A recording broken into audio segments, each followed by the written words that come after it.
Hello. We're going to get started here. And I want to thank you all for joining us today. I think this is a very important town hall meeting that we're about to have. And we were very fortunate to have several important guests who have very different perspectives and different information for our community to help provide some information and also lead a discussion about our paleontological resources. And so I think we're really fortunate. I really want to especially thank Danielle Serratos, who's the program assistant with the STEP coordinating office. She did all the hard work of getting everything organized and coordinated and bringing us all here. So thank you very much, Danielle. And with that, I think we'll get started with the program because I'm hoping that all of you will feel comfortable talking and asking questions and that we can have a really great conversation today. And we are going to start with a video, and then I will introduce you to Sandy, who will be our moderator, and she will introduce our panel.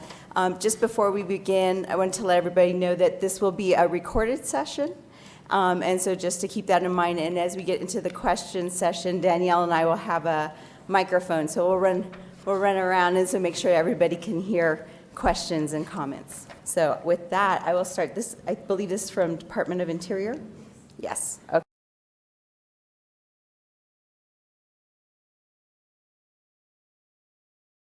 Hello, my name is Elizabeth Varner. I'm staff curator with the Interior Museum program at the U.S. Department of Interior. I would like to thank STEP, Spinach, and the Paleontological Society for inviting me to speak today. DOI owns and manages over 195 million museum objects and archives in trust on behalf of the American public. 10 DOI bureaus and offices are responsible for these collections. 5 bureaus manage millions of acres of land and are responsible for the resources on and from these lands. These land managing bureaus include Bureau of Indian Affairs, Bureau of Land Management, Fish and Wildlife Service, National Park Service, and Bureau of Reclamation.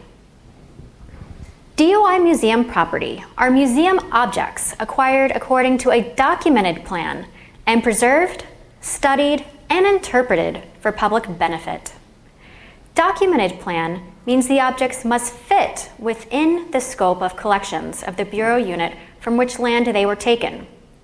Not everything that comes from DOI land fits within a Bureau's scope of collections, so not everything is considered a museum collection.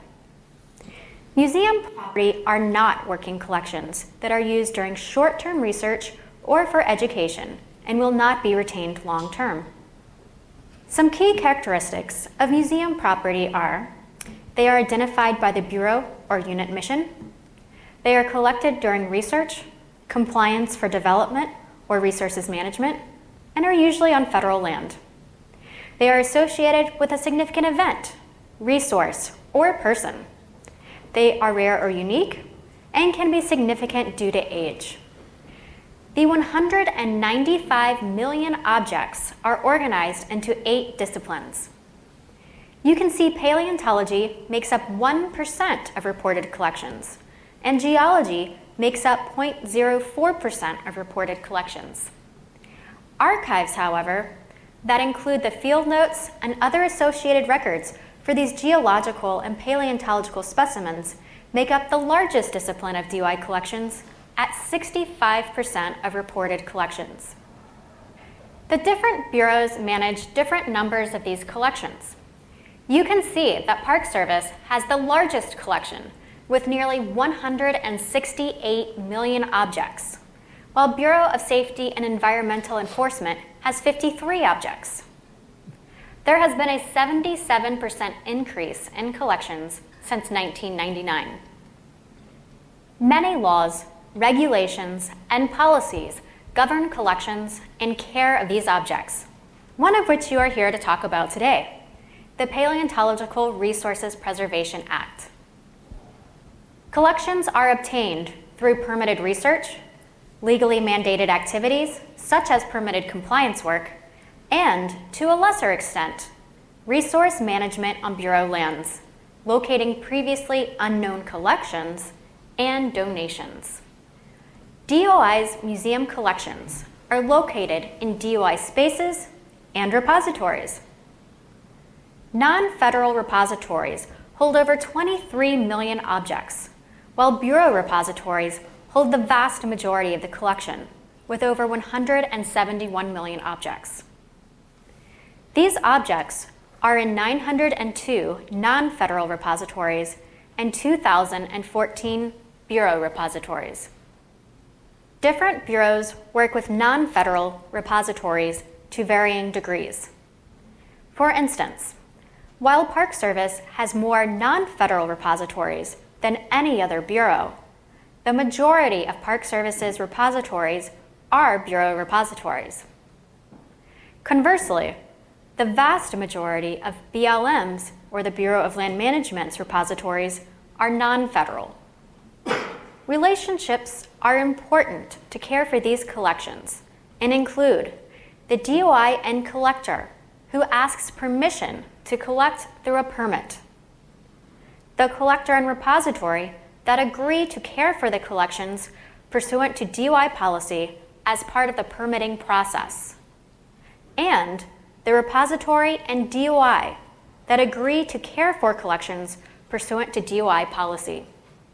With 10 bureaus and offices, over 900 non-federal repositories, and 2,000 Bureau repositories, it is vital that we work together to build effective and mutually beneficial partnerships. So, what is the Interior Museum Program doing to protect, preserve, and make America's collections more accessible? We develop and build consensus on policies. We hold trainings on managing museum collections and provide technical assistance to bureaus and repositories. We have an annual competitive bureau funding program for DOI collection projects and fund interns to work on collections in bureau and non-federal repositories. We are currently sending out a survey in response to the Office of Inspector General findings that DOI doesn't know where all of its DOI collections are or what they all are. Our website provides additional details and links to the report that prompted the survey and frequently asked questions. We also have oversight in responding to inquiries and resolving recommendations of the Office of Inspector General and Government Accountability Office audits.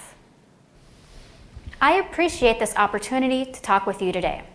Please reach out to us or DOI staff in the audience if you have any questions, if we can be of assistance, if you want to learn more, or provide suggestions.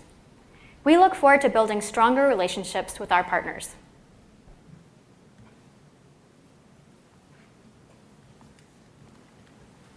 So with that, I'd like to introduce Sandy Carlson. She's one of the, now there's multiple past presidents here in the room. So it's after last night, past president.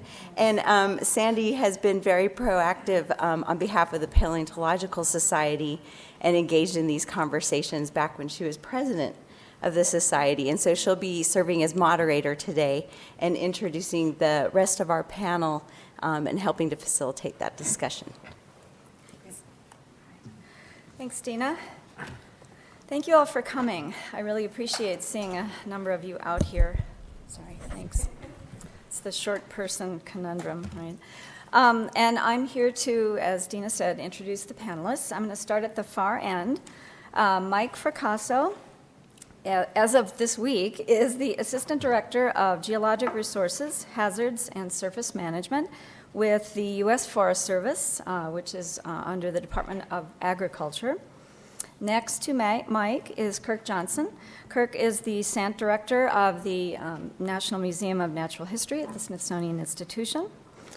Next to Kirk is David Pauly, who is, I guess, still the president-elect of the Society of Vertebrate Paleontology.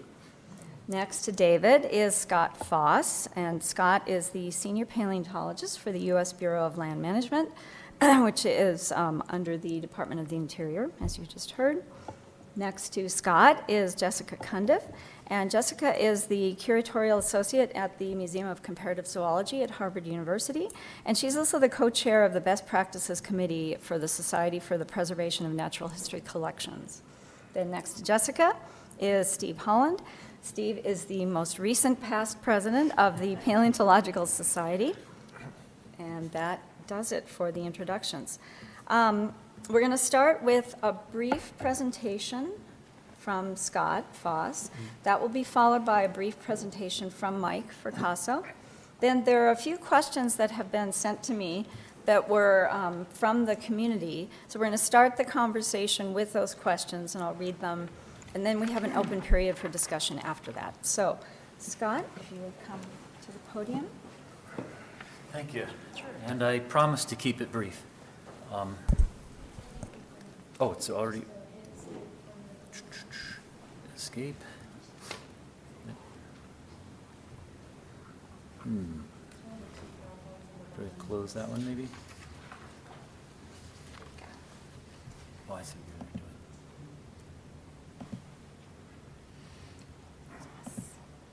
you're doing. There we go. Excellent. Should be able to...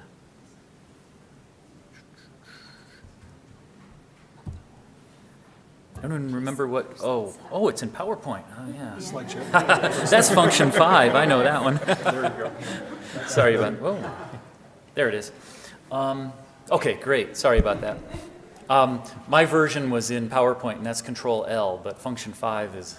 So anyway, I promise to keep this brief, and I'm already not doing that. What I want to do is just tell you what PRPA is so that we're all on the same page, give the real quick background, what the law says, and tell you where we are right now so that we know what we're asking today, what our question and answer is. So I'm going too fast. So a paleontological resource under the new law, and it's the Paleontological Resources Preservation Act. We're going to call it PRPA, we'll hear that acronym all day today. So the paleontological resource under the new law is any fossilized remains, traces, or imprints of organisms preserved in or on the Earth's crust that are of paleontological interest and provide information about the history of life on Earth.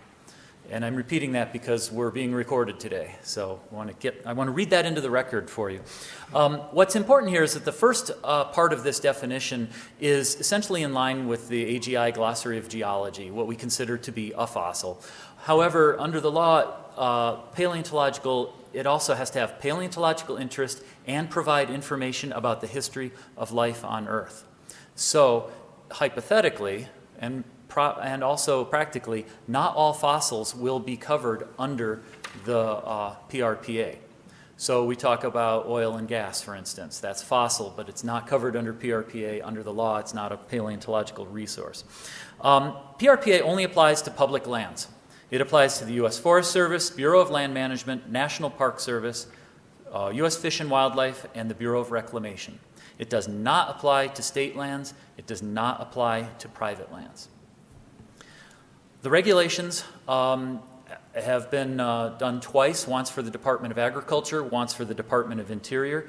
The Department of Agriculture regulations were published on April of 2015, and the Department of Interior regulations are still in preparation, and we are very, very, very close to a proposed rule. So somebody should ask about that at some point today. So let's talk about what regulations mean. You start out with a new law, and the law tells us what has to happen. And some things in the law are very, very direct. You shall allow casual collection.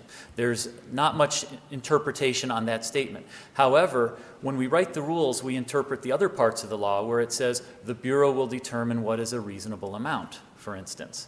So that's what comes out in the rules. That's what this rulemaking is. And when we talk about the rule and we talk about regulations, in this context, it's the same thing. We're talking about the regulation. So what do we do in the bureaus? We draft this new rule. Then we go through compliance. We have to make sure this new rule complies with all of the other existing laws that are currently out there. We have to make sure that we're in line with the Paperwork Reduction Act and all these other things. That takes, in our case, years to get the compliance part done. It took relatively short time to just write out a rule. Then it goes to solicitor review. It's been a year with our lawyers. And I'm speaking for Department of Interior here. Forest Service is done, so they're on a different time scale than us. But they did go through very much the same process. So that's where the solicitors review it. They go through every part of it, make sure it's legal and that everything is compliant, that we did our job on the compliance portion of it. Then we send it to our directorates to see if this is really the policy that each of our bureaus wants. And this happens 4 times in 4 separate bureaus in the Department of Interior. When that's all done, then we reconcile it, then we pass back again to make sure everything is in line. And eventually it gets signed off by the bureau, and then it goes to the department for a signature from the secretary's office. And in this case, it's needed signatures from 4 assistant secretaries because these bureaus are under 3 separate assistant secretaries, and then it goes to the policy management and budget. So in other words, 4 secretaries. It's a lot of work getting these signatures. And then when we get the last signature, and we have 2 signatures left, and we might get one of those today. That's how close we are. We're on the 1-yard line with this thing for Department of Interior. Then we go to public comment. Public comment will be for 60 days, and that is where you get to comment, and we need your help commenting on that. And after that, we do it all again for the final rule, only it'll hopefully take much less time, depending on the comments that come in and what needs to be done. I told you how you comment on it. Anybody may comment. We will revise the rules based on the comments we give, and then there will be discussion in the Federal Register of how we've addressed that. Finally, what's in the law? The law tells us to do science. Section 6302 directs the Bureau to manage using science. And I'm going to repeat myself a few times here. In order to do science, there's not a lot of scientists in the Bureau. This is where we need your help. This is where we need the professional society's help to help us make the best decisions based on science. And now the law tells us to do that. Section 6302 requires us to do an inventory to find out what is out on the land. Again, there's very few of us, so we need your help. When you permittees, when you're out there on the land, you're the one doing our inventory for us. We need the partnership for that. Section 6304 states that collections may not be made without a permit, except for casual collection. We'll talk about that in a moment. But all collections have to be made under a permit. We already have a permit system in place. The Section 6304, again, and Section 6305 require us to put all collected objects into a museum. And we just saw a presentation on the Department of Interior museum program. So it all has to go in a museum. Finally, there's a confidentiality of locality data in Section 6304 and repeated again in 6309 of the law that states that locality information will not be shared unless it does not create risk for harm or theft. This is an interesting thing because instead of saying that the Bureau may keep it secret or keep it confidential, that's what I meant to say, we don't have secrets. We keep it confidential. Rather than allowing the Bureau to keep it confidential, it does the opposite. It requires the Bureau to keep it confidential, but then allows the Bureau to release that information or share that information. So there's an interesting caveat there. Fossil protection states that must have a permit in order to remove specimens or objects from the field. It creates criminal penalties, and it also creates civil penalties. And the civil penalties are similar to the ones under the Archaeological Resource Protection Act, but until the law came along, we did not have an avenue for civil penalties under the law. And then finally, the casual collection. Casual collection shall be allowed on the Bureau of Land Management, Forest Service, and Bureau of Reclamation. Casual collection never has been, never will be allowed on U.S. Forest Service. I'm sorry, on U.S. Fish and Wildlife lands and on National Park Service lands. And finally, it requires the bureaus to establish programs to increase public awareness. This is education, outreach. How are we going to do that? We need your help with that. Your museums, your everything is better at that than we are. We need to partner on getting the word out, the importance of paleontological resources, and so on. And so, finally, Section 6303 directs the Bureau to partner with the scientific community and the public. It's in the law. Not only do we need your help, but we're required to ask for your help. So, I want this to be the invitation to do that. And here we are, and I hope this just sets us up for the discussion today. Here's what the law says. Now we have to interpret that and write these rules, and the rules will be out for public comment very, very, very soon. So thank you. Thank you, Scott. Mike, I think you're up next. Mike will give us a brief presentation of the Forest Service regulations of paleontological resources. That's great. Okay, now how do I advance the slides here? Scott, I might need your tutelage here.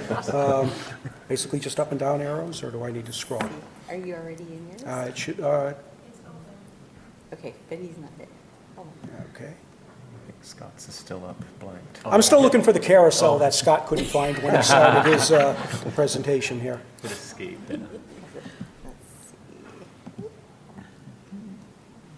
And I will take this opportunity to thank Scott for doing a great job in introducing you to the statute. And what I'm going to do is kind of go tail onto that and introduce you to the Forest Service implementation of the regulations, where we kind of get into the nitty-gritty in terms of how we work the statute within the Forest Service. Fantastic, there we are. So just up and down arrows from that point? Okay, cool, that's the way it should work. Okay, well, with the passage of the Forest Service paleontology regulations, okay, in 2015, April 2015, that opened up the dawn of a new era within the Forest Service, okay? And actually a new era for all federal agencies, because that represents the first time any federal agencies have been able to produce a dedicated set of regulations for paleontology. Previously, we were able to implement some rules about paleontology, some means of managing paleontological resources by using things like the Archaeological Resources Preservation Act, even though they're not cultural resources, we all know that. Different types of preservation authorities that mainly pertained to, or the Antiquities Act really was the primary one, that pertained to other things, but we kind of had nothing dedicated to paleontology that allowed us to manage these resources. So really a new era for us when we managed to push our regulations through. Okay, let's try the, okay, we're going to do this a different way. No. There we go. Okay, and of course this all started, as Scott just pointed out, in 2009, okay, with the passage of the Paleontological Resources Preservation Act. That is the foundation for all the regulations that have been passed by the Forest Service and will be passed by the Department of Interior bureaus. All right, and of course, you know, we call it different things: PRPA, OPLA-PERP, PRP, Jobs Bill for Paleontologists. That has not really turned out to be that way. Everybody was kind of hoping that might be the case.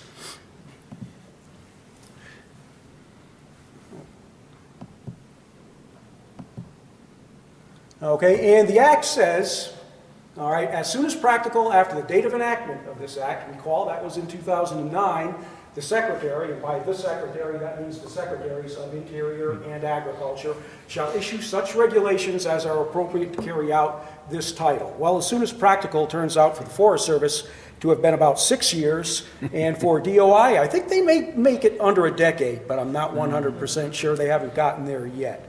So,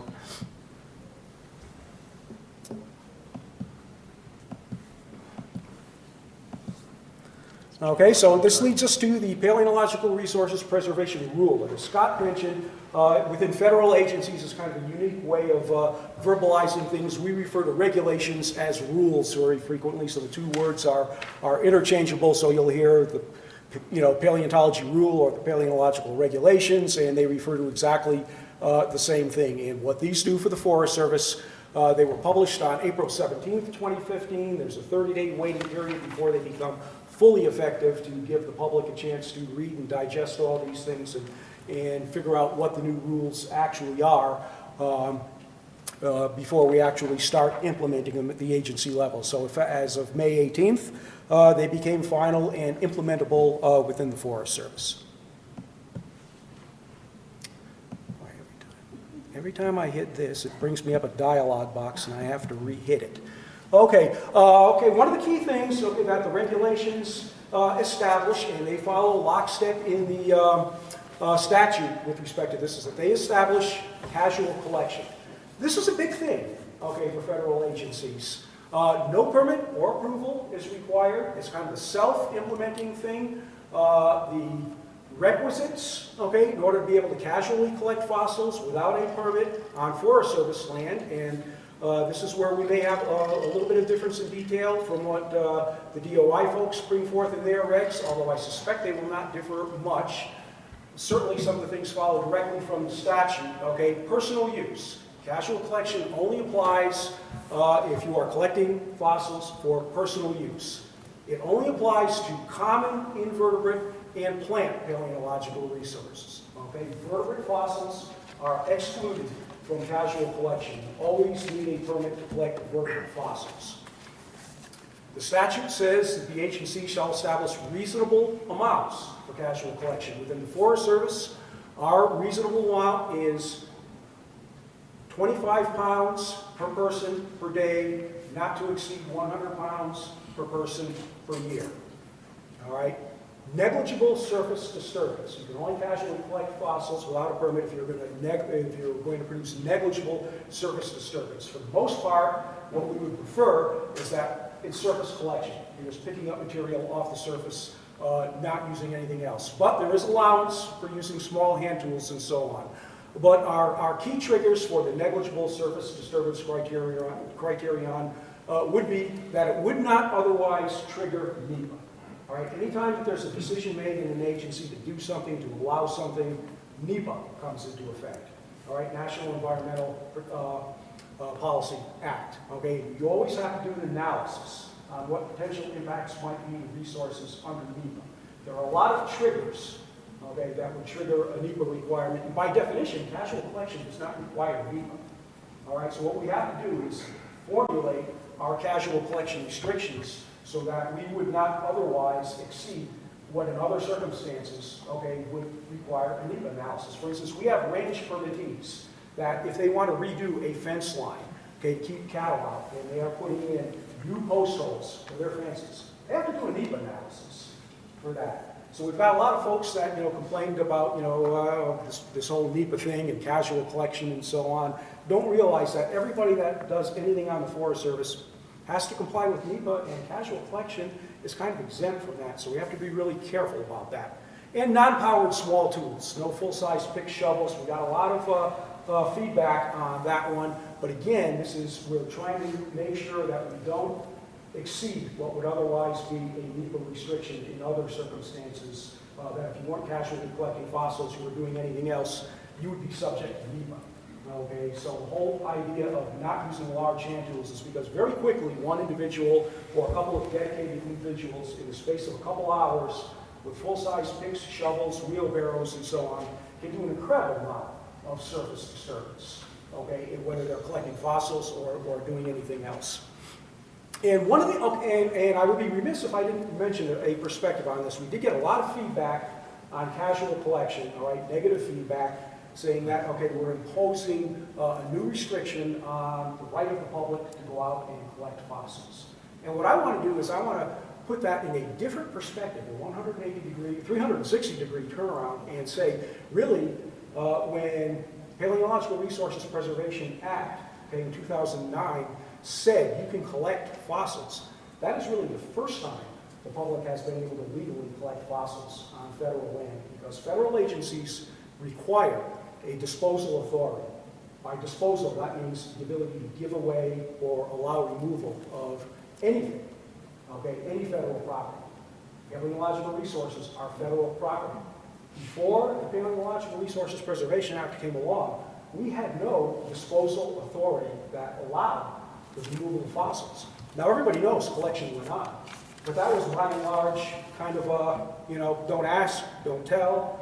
Folks didn't really care about it, so nobody was paying much attention. But really, as of 2009, that was the first time the public was legally able to collect fossils. So even though we have restrictions on it, these being the restrictions, it is a legal activity now. And the Paleontological Resources Preservation Act allows that. I think that was a fantastic advance. Okay, different way of looking at things, but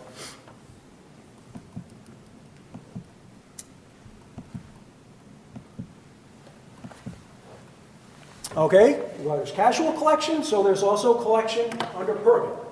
Okay, the big thing here, the first item, is collection for non-personal use. Okay, casual collection is limited to personal use. Non-personal uses of fossils require a permit. Research, all right, is a professional use. It is a non-personal use. Okay, so by definition, what I tell folks in the Forest Service when they're asking, hey, Mike, does this person need a permit to do this or not? I said, did they use the R word? Okay, which is research. And if you use the R word, it requires a permit. All vertebrate fossils require a permit to be collected. Any collection that exceeds the criteria set forth in casual collection. Okay, so if you're dealing with uncommon, not abundant invertebrate or plant fossils, or you want to exceed the negligible disturbance criteria, okay, you can do that if we issue you a permit to do that. And the permit requirement applies to all paleontological resources, vertebrates, invertebrates, and plants. Okay, if it's not subject to casual collection, it requires a permit.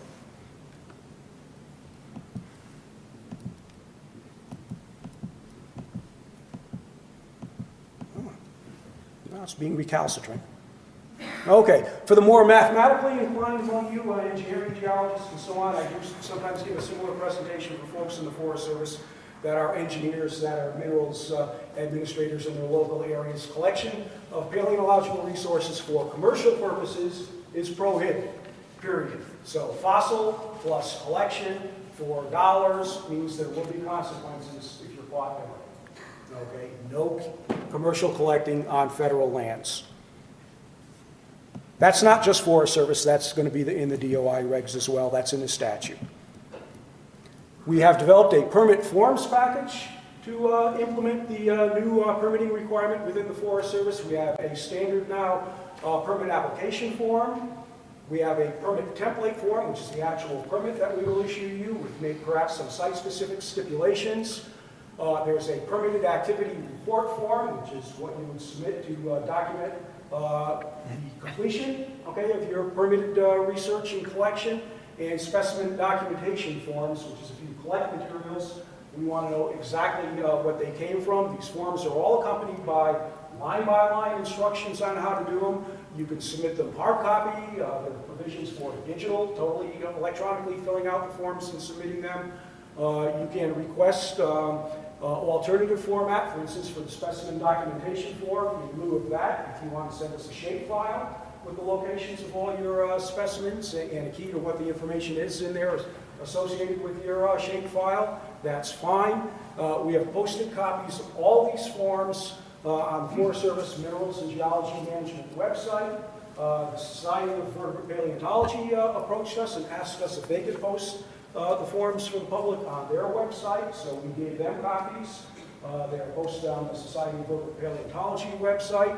And no other folks have approached us and asked us for that, but we are more than welcome should the Paleontological Society or any of the Paleobotanical Society of America, so on and so forth. If you want to post these things on your website, okay, for the benefit of your members, just for easy access, absolutely just contact me and we will get them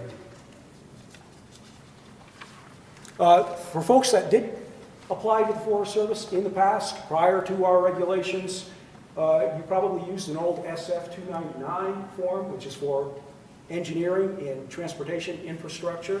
That was the only form we had available to use for paleontology. These forms are in breeze, okay? They were formulated with paleontology in mind. They are specific to paleontology, designed by paleontologists for paleontologists.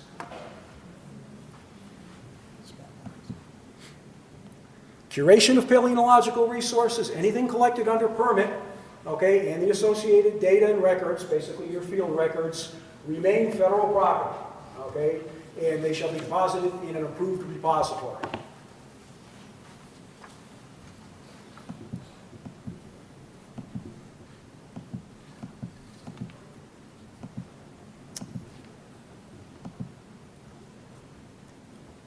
The regulations do come with prohibitions. They follow statute pretty much in that. And there are civil and criminal penalties that can be associated with violations, all right? Basically, you shall not sell, purchase, transport, excavate, remove, damage, or otherwise alter or deface federal paleontological resources unless in accordance with the subtitle. Basically, what that means is unless you've got a permit to collect.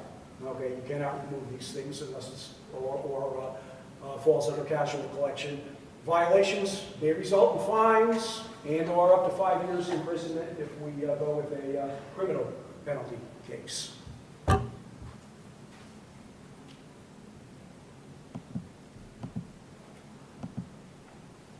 Confidentiality, Scott mentioned that as well. Information concerning the nature and specific location of paleontological resources shall be exempt from disclosure under FOIA, that's Freedom of Information Act, unless such disclosure furthers the purposes of the subtitle, the regulations, does not create risk of harm to the resource or site, and is in accordance with other applicable laws. Okay. What that means really is that we don't have to disclose information about fossil sites to people that request it. Okay, and also that information about fossil sites is considered confidential unless we elect, okay, to disclose the information. So the default condition is that they're considered confidential, site locations are considered confidential unless we determine otherwise.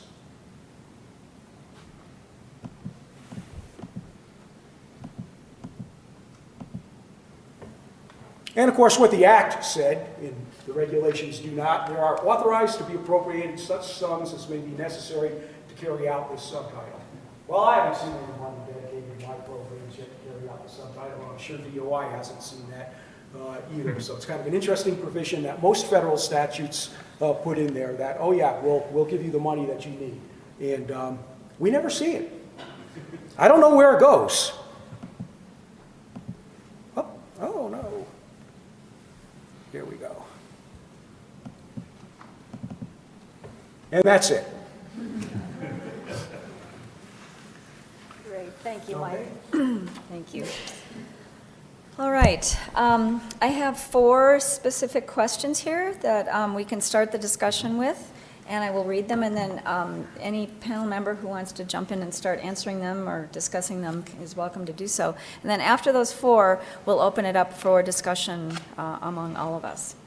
So the first question is, under PRPA, fossil localities can be disclosed if they, quote, not create risk of harm to or theft or destruction of the resource or the site containing the resource, unquote. How is risk determined, and who defines what a risk is?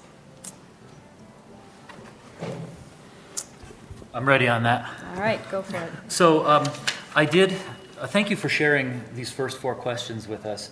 I prepared answers for those, and when the Department of Interior rule comes out, we're going to have a question and answer on our webpage, and that's going to be blm.gov/paleontology. Hopefully you can remember that one. And that will also have a redirect to the actual Federal Register and everything else that you would need to find. So as part of our question and answer, I'm going to include at least our answer to these questions. So as far as the question here about whether they create, they can be, they do not create risk or harm or theft or destruction. How is risk determined, and who defines what that risk is? Okay, the answer is that the Bureau determines that, and the reason is there's many factors to consider, including not just the importance of the paleontological resource, because I think most professionals are very qualified to understand how important that paleontological resource is. However, the Bureau is also required to check chance of theft, vandalism, overuse, destruction by natural elements, and the effects to other resources, and requirements under other laws, including National Historic Preservation Act, National Environmental Policy Act, FLPMA, which is the Federal Land Policy and Management Act, which is the organic act for the Bureau of Land Management, ARFA, the American Indian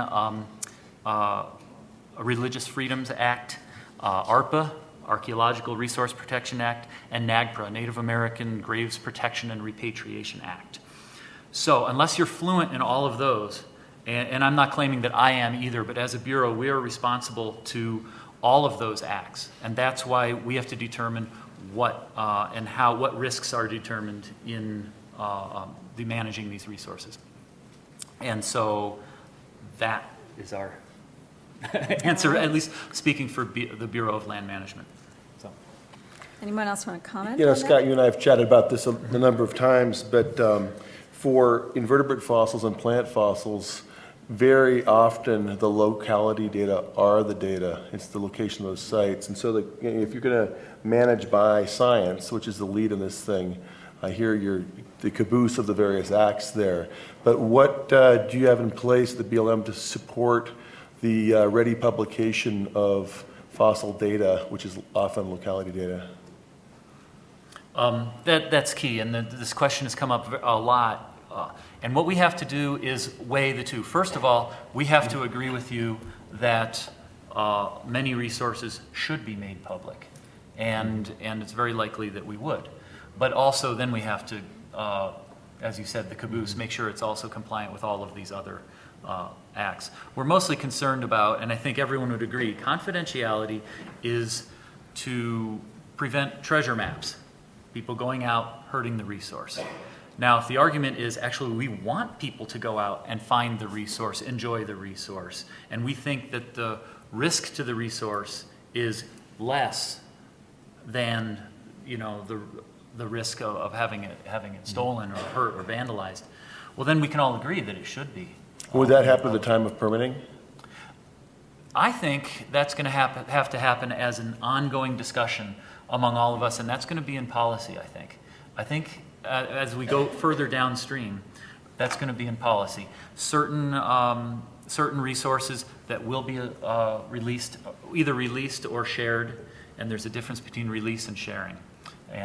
And I think we're going to have to first address that in policy and then also address that in permitting.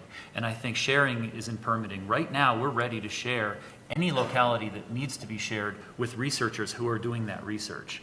The law doesn't say you can't know where all that is. You need to know where it is to do your research. But at the same time, we're required to preserve that resource. And if we make it, if we release that information, we can't put it, you know, you can't put that horse back in the barn. So there's sharing of information and there's releasing of information. So you don't envision the draft regulations being very specific about what's released and what's not released, and that would come from I think that's going to policy have to later come downstream. The actual where the rubber hits the road will come in policy later on. Right now, we really want to know is what information in a broad stroke should be released and what information should be held and shared as appropriate. In Michael's slides, it made it sound like a freedom of information request would have to be required. Is that the plan? Not necessarily. No, we'd hope to avoid that. As much as possible. Yeah. The locality information is currently protected from Freedom of Information Act requests. However, it's in our best interest to share some of that information. We agree with you on that. Okay. We just have to be more cautious about it, as I said, because of these other factors. Yeah, I just want to follow up very quickly on that, and I'm going to credit one of my colleagues, the National Park Service, for making this observation. But there was a film interview recently based on was it Dinosaur? What was that? Dinosaur 13. Yeah, Dinosaur 13 or whatever. And they interviewed one of the commercial collectors, Peter Larson, and the interviewer asked pointedly, how do you know where to look for these things? You know, I can't go out there in the field and go out and find fossils at will. And Peter Larson said, we go to the scientific literature. We go to the professional journals. We know where all the localities are. And I think that's a very telling statement, okay, in terms of this aspect of confidentiality, because for folks that don't think, all right, unscrupulous people go out and mine the technical literature for locality data, that's on tape. It's you can find that statement right there on the internet, and everybody does it. I mean, That's also how professionals find and it is fossil how localities. professionals So, find. No, it absolutely is how professionals find. But what it points out, I mean, I think what it underscores is the idea that we have to be careful, not so much that we're trying to keep secrets, as Scott, talked about earlier, the confidentiality thing, but, when we disclose the information, we want to make sure that it's being disclosed to the folks that need it. For instance, if you're, applying for a permit and you want to do a research permit, you say, I'd like to know what the other localities, that are out there. Well, if we, consider your credentials good enough, okay, to issue you that permit, we are going to disclose, in all likelihood, okay, say, okay, well, you're doing the research in this area, you're working on this group, you're a, legitimate academic researcher, you're credentialed. Okay, the localities that we know of are here, here, here, and here. Will you please not disclose those to anyone else, unless we, give you the authority to do that. Now, the aspect of publication, is a different issue because as, once it's published, the cat's out of the bag and it's in the universe for anybody to see. Okay, so we haven't really figured out a satisfactory one-size-fits-all resolution to that. I suspect there won't be. I suspect there's going to be a lot of case-by-case, even when policy comes down. We're going to have to be evaluating things. And as Scott did point out, we are multiple use agencies as well. So it's not just the fossils that we have to be concerned about. I'll get you in a second, unless you're the one that That's okay, me. yeah, we'll leave that to you then. That's my job. Sandy will get you in a second. Okay. I'll get Mark first. Is that, but for Steve, instance, your favorite locality, okay, is, or you found a locality in a beautiful blowout area in a Badlands, okay? And it's like, okay, there's fossils exposed all over the place here. Well, that just happens to be the preferred environment of blowout penstemon, which is a threatened and endangered plant species in certain areas of the state of Wyoming. So we can permit you to go out there and collect in that blowout penstemon area and have one of our botanists go out there first, who cleared that area as part of the NEPA process and issuing you the permit and say, we're going to give you a quick education. That's blowout penstemon there, that, and that. Stay away from those plants. And, do you recognize them? Are you confident you can recognize them when I walk away? And you say yes, fine. Now, the general public has no idea that there's anything out there called a blowout penstemon that's threatened and endangered. That locality gets published, folks are out there, and they're stepping all over these things, and that's the type of collateral concern that we have to deal with in a multiple use agency, is that the specialists that I deal with are not all paleontologists. They represent the whole gamut of professional disciplines, and they're all looking out for the best interests of their own resource as well. good. And, Thank you, Mike. Yeah, Steve, did you have a comment? And then Mark, and then Peter. Go ahead, Mark. Hi, Mark Ewing. I basically fundamentally disagree with keeping the data to yourselves. I think the data belong to the people of the United States and think it should be released. And I really empathize with wanting to protect the resources. I really do. But I don't think this is the way to do it. But I also don't think it's a yes or no question. It's not do you or don't you. You can release it and fuzz the coordinates a little bit so that we have a good enough idea where the fossils came from, but not good enough to walk up and steal fossils from this site. And I strongly encourage and hope that these regulations will allow the release of the data on locations to a certain extent. You don't have to give exact coordinates, but getting within a decimal degree is pretty good for most sort of bioecological studies or paleoecological studies. And so I would hope that these regulations would allow your agencies to release the data regularly. The standard is to do it at a certain level, not, no, we're not going to do it.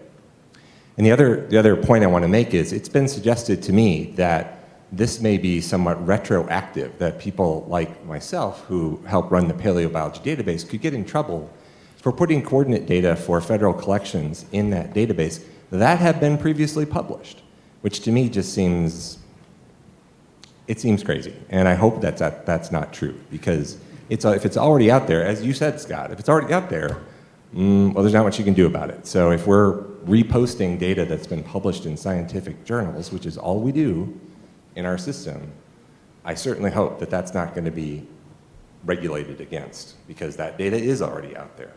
And we're just making it easier to find, and I think that's a good thing for science. Mark, may I?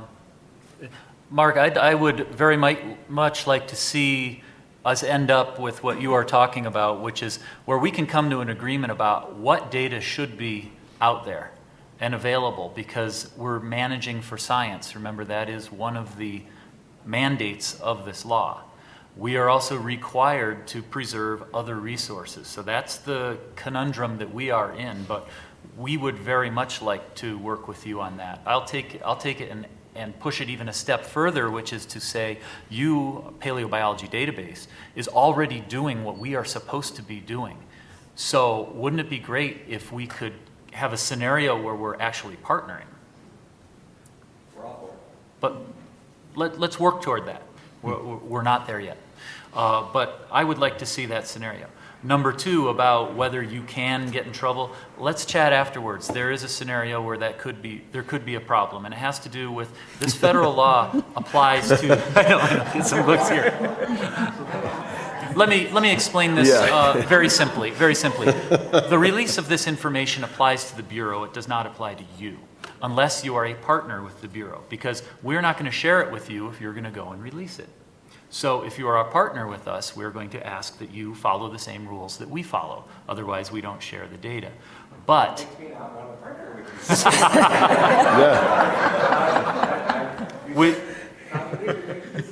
which is why we have to keep talking, because we all want the same thing. And but you're talking to paleocrats here. We're half bureaucrat, half paleontologist, and we do have to get through that. Steve? I think in microcosm, this hits on a lot of the problems that many non-vertebrate paleontologists have with PRPA. Yeah. And that is, the default rules are very much set up for vertebrates. And if you watch the slide presentations, they're all filled with bones. If you go and pick up the BLM flyer on fossil collecting, it's filled with bones. And many of these, so the default positions on these, like releasing coordinates, is something that would make people concerned with T-Rex being excavated. You know, they would want that preserved. But I think of all the places I've worked at on BLM land, I wouldn't want any of those coordinates preserved. I'd want all of those available. The default position for what I do, and I'm guessing Kirk and Absolutely. Peter, would be, the default would be release, so that perhaps in the permitting process, when you're going through and you're evaluating where we could work, you could say, oh, these are all fine, but this place here, you can't release that one. In other words, if the default was release, and during the permitting process, you can identify those areas that should be kept confidential. Precisely my point about that permitting, because it's less onerous if you say at the time of permitting, oh, you're collecting brachiopods, you're good to go. Right.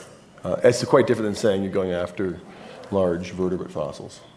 And the key point I find is that when this legislation was originally proposed during the Bush administration, it did not include plants and invertebrate fossils. It was a vertebrate rule, and then it changed, and when it appeared in the omnibus of 2009, suddenly plants and invertebrates were there, with much of the language that had been long fought over in the vertebrate community, but not discussed at all with the invertebrate community or the paleobotanical community. Well, that's only partly true, and that is that there was a report to Congress in 2000 that was the basis of the original draft of this law, and that did address all paleontological resources. However, prior incarnations of the law, it's true, were the Vertebrate Paleontological Resource Protection Act. I think that was floated in 1992, if I recall. Yeah. But in 2000, it included all fossils. Right, but I think it was driven by the vertebrate paleontology community, not by the non-vertebrate paleontology community. And that's why it's so important to be having this meeting here in this group, because you have lots of people who work in the non-vertebrate space. Yes.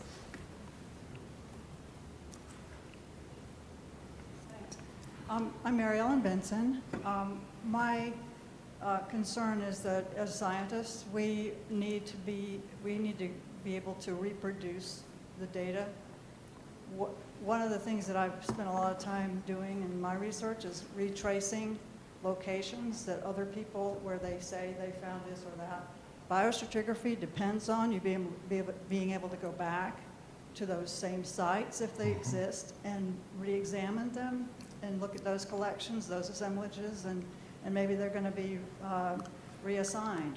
But that's part of the evolution of geology and paleontology.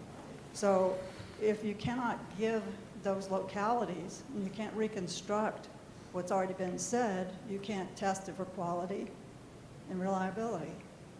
That creates a problem. Let me just make a note. When you're speaking into the portable microphone, you need to push the little on button. Sorry, yeah. It was up. Oh, Yeah. okay, all right. It was good. We completely agree with you. You need access to that information to do good science. And we want you to do good science. We want you to have access to that information. But sharing information is different than releasing information. So if you get a permit, say this is where I'm working, this is what I'm doing, there's no reason we wouldn't share it so that you can do that research. Can you hear me? Yeah. Okay. Yeah. Just want to make a point clear. It should be clear based on what I've been hearing, and yet we seem to be, I guess, moving around the point. And that is that for a lot of modern science, it's important to incorporate geographic data into analyses. And it's not simply so you can go out and find it again. It's because there's a lot of paleogeography, for example, or geography directly in analyses. And so those data really are essential. Mark's advocating for, slightly fuzzing the information, I think would be fine, but something like that strikes me as almost essential, or a lot of science grinds to a halt. And maybe I can say something Yes. from the perspective of the Society of Vertebrate Paleontology. And SVP, as we call ourselves, has indeed been advocating for protection of vertebrate fossils for about 25 years, I think. First with the Baucus bill and then through this current one. But this issue about location, it is, of course, absolutely important for vertebrate paleontology, too, as a science. And probably in discussions within our society, it has been the single most contentious issue about how to protect. And I think I can say that we agree that it's a difficult issue because we don't want localities to be destroyed, but on the other hand, it is absolutely necessary for science, for biostratigraphy, for geography, everything else. Well, I think this is the key point, is the invertebrate and paleobotanical communities feels just the opposite, that our data is the locality. And I would even disagree with Mark Ewan that it should be able to produce and publish very precise locality data down to the decimeter, because that's how we find pollen samples and subsamples of brachiopod outcrops. I mean, literally the precise location are the data that must be published for the science to proceed. And that's where there was a fundamental break between the regulations, the apparent regulations, and the actual progress of science in the field. Quite different from the vertebrate landscape. Peter, did you want to comment? Well, yeah. Hi, Peter Welf. I would strongly echo many things that have been said, especially not to see plants and invertebrates getting swept up into regulations that are based on T-Rex and primate sites and such. Deeply concerned about not being able to reproduce geographic information, very precise geographic information. If we can't do that, paleontology will become a backwater in comparison to the biological sciences, where these data are routinely published and even expected, are routinely expected. But also in terms of, I want to bring up two more points into this discussion. It seems that these rules that are almost ready for comment don't have a provision for how to publish sedimentological and stratigraphic investigations of places that happen to have fossils in them, maybe even not even by paleontologists. Someone just reports that there's a brachiopod here or something. Now, they might not collect it for a museum, that's true. But they might want later to share that information with a paleontologist. What are we supposed to tell students who want to do theses on facies characterizations of sites that have fossils in them? They won't be able to publish outcrops. They won't be able to give locations. So that shuts down science. It doesn't enable it. I also want to bring up the really important point of reconnaissance collecting, which doesn't seem to be addressed specifically. We have to find these localities. We don't automatically know where they are when we're filling out a permit. And those of us, the paleontologists who are really good at finding localities need a lot of room. They need like half a state to spend a summer in. Do you get a permit for half of Colorado? How's that going to work? And without that, we don't have science either. So I'm really concerned that a lot of these provisions are putting a criminal label on things that we used to call routine science, and I strongly oppose that. Anyone want to respond? Well, the Department of Interior proposed rule is not out yet. And so we have to be careful when we're talking about the law versus the rule. The law is the law, it's out. What we are tasked with doing is writing a rule that fits that law. Okay, but the Forest Service laws are out. The rule, yes. I have to say that those laws go well beyond what was originally, those rules go well beyond the wording of the law. They came out in 2009. Many of the things that you're hearing pushback from today are not in the law that was passed by Congress, as I understand it. Right, it seems like the law says that it should be done in a scientifically informed way, and this is where we're pushing back, is that the implementation of them, the rules, could reflect the diversity of what we do in paleontology. It's not all bones. There's plants, there's invertebrates, which should be handled in a much more liberal way. Mike, do you want to address any of that? Thank you, Since Scott. you have a rule that's out there and published. Well, it's, the rule, okay, the regulations are published. As Scott pointed out a couple of times, and I've really kind of not gotten into it, there is agency policy that comes out usually after a rule or regulations, okay, get published. And the policy is what goes in the Forest Service, including myself. And I've just been promoted out of that position. So I won't even be one of those right now. And that's true for all federal agencies and for all disciplines within the agencies. The people that, for instance, do botany in the Forest Service, there are very few of those compared to plant issues that might come up in range science. So we are tasked with managing vast areas of land, virtually any use that you can think of, okay, a proposed use for that land comes up. And we don't have enough specialists in any of those areas to be able to devote a single specialist to every possible issue involving that particular specialty that might come up in a specific area. So we have to grapple with that, yet we want to make things as scientific as possible and realize that the people that are on the ground aren't necessarily scientists, or if they are, they're not necessarily paleontologists. So they're worried the policies will be okay, even if the rules are. Yeah, and I think, Mike, What I'm Mike, trying to say that's, is that it's a difficult thing. We're going to what I'm trying to say is that it's an evolving process. Even though we have a regulation out, that's not the end game, okay? We're still in the game. I think the and point that still- Peter's trying to make is that the regulations as they are already quite precise. Like suddenly it's hand tools that are not shovels or pickaxes. I'm a pickaxe paleontologist. That's the tool I carry. Right. And I make very small searching holes as I find fossil leaf sites. The holes are just one pickaxe blow. Yeah. But if I had a trowel, I couldn't even embed the rock. So But you're doing research, so the trial doesn't apply to you anyway. You No, are but gonna require a permit. So you can well, use I your require a pickaxe. permit. It's true, but it's. I think that's kind of the point, though. Is like Yeah. there are things that you've already in place that preclude the way things are presently done. Yeah. Right. Can I follow up on that question? Because part of this question is about, being asked is about essentially prospecting or reconnaissance research versus specific excavation. What happens if Kirk? Well, reconnaissance research is research, all right? So you're required to get a permit for it. I mean, that's the cut right there. It's a non. Well, you can apply for permits over fairly broad areas.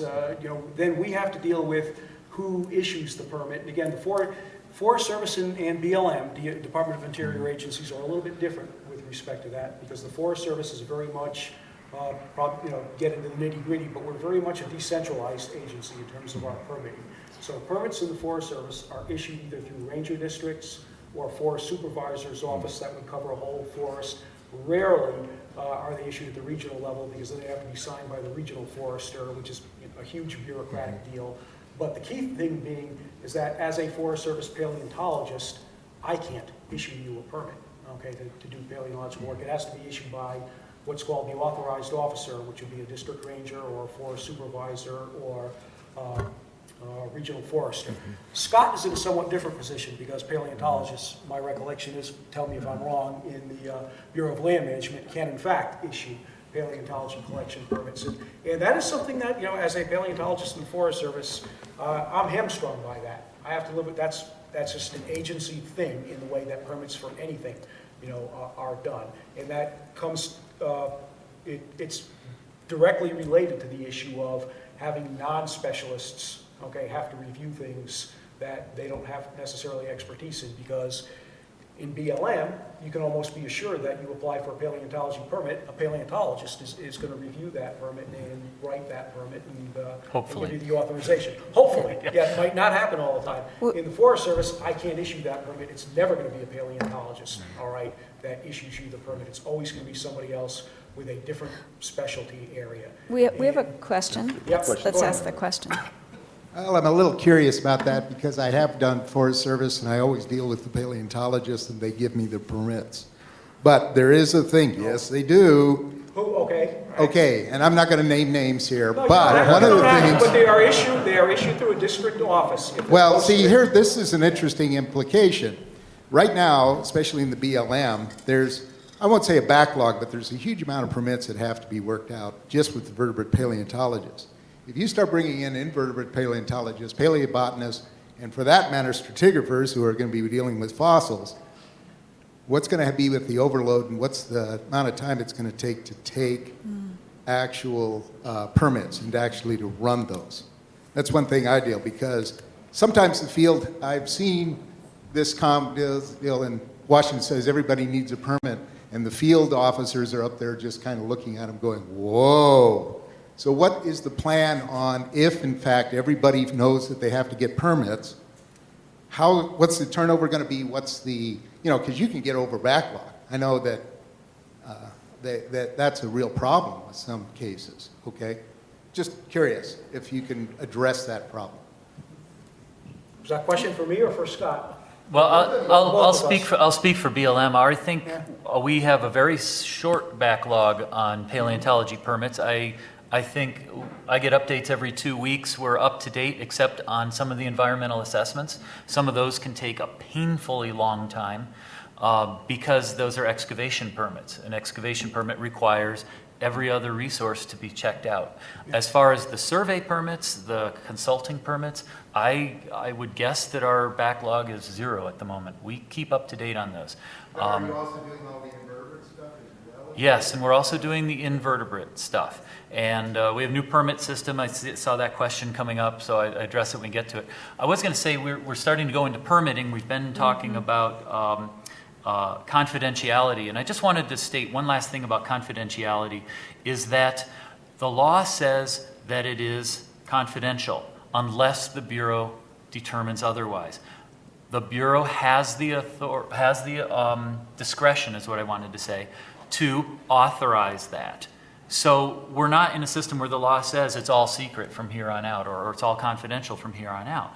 The Bureau has the authority and responsibility to come up with a policy that lets it go out there. We're hearing from you very loud and clear that you want invertebrates and plant fossils to be accessible information. And we do have the authority to grant that. Except, as I said, the bureaucrat in me, when the law prevents us from doing that. What if it, and there's all these scenarios. And so what I'm saying, and what Mike said, this is going to come downstream in our policy when we start parsing this out even more. Let's keep talking. Let's keep hearing this. Because I hear these scenarios that, oh my God, where research has ended, PRPA ended that. I don't see it that way.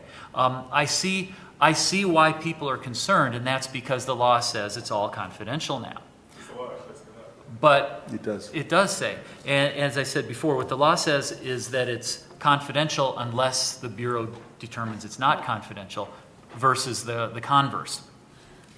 So, this is an ongoing conversation, and we should continue talking about this, and we will get to a place where, if everyone's equally unhappy, we're pretty darn close to, it's cynicism. I didn't, gotta have a joke now and then. Scott, can I add a little twist to this? Please. Because these research collected specimens then go to a repository, a museum, where the curators are controlling these things.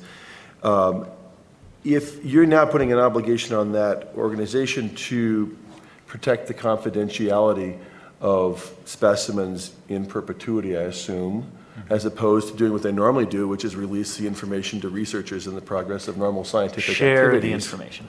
No, I don't understand the distinction between sharing and releasing. Sharing is you're sharing it with a partner. you share it with one person. If it's released under the law, if it's released, you can't bring it back again. Right, so, but we can share it with you and say, don't share it with anyone else. That's sharing it. A release. Yeah, but is I run everybody gets it. a very large museum, which has twice as many specimens as the Department of Interior, and we release access to those collections on a regular basis to people who come. People come and work in the collections. There's specimen labeled data on that information. We don't say to them, you can't actually publish the information you're gathering, because our job is to make the material available for them to study and publish. And I would assume that publishing is a form of releasing the information. Is that in your terminology? So I think that's a critical and distinct point that needs to be made. And I think I've felt this from the very beginning, and I feel the community needs to hear this is out there. And I would urge all of you in the comment period to make it very loud and clear that releasing the information for inverts and paleo is a very important message to send back, because I do think there's a fundamental distinction in the two types of paleontology. By and large, there's exceptions in both fields, but I don't feel that message is getting through as the rules are being made. And I feel very badly that we got that law passed with those things in it, and I would feel awful if the BLM puts its regulations out and perpetrates that continued prevention of the release of scientific locality data. Okay, let's just move on. There are a couple more questions that we've sort of touched on a bit, but I want to make sure that we cover them.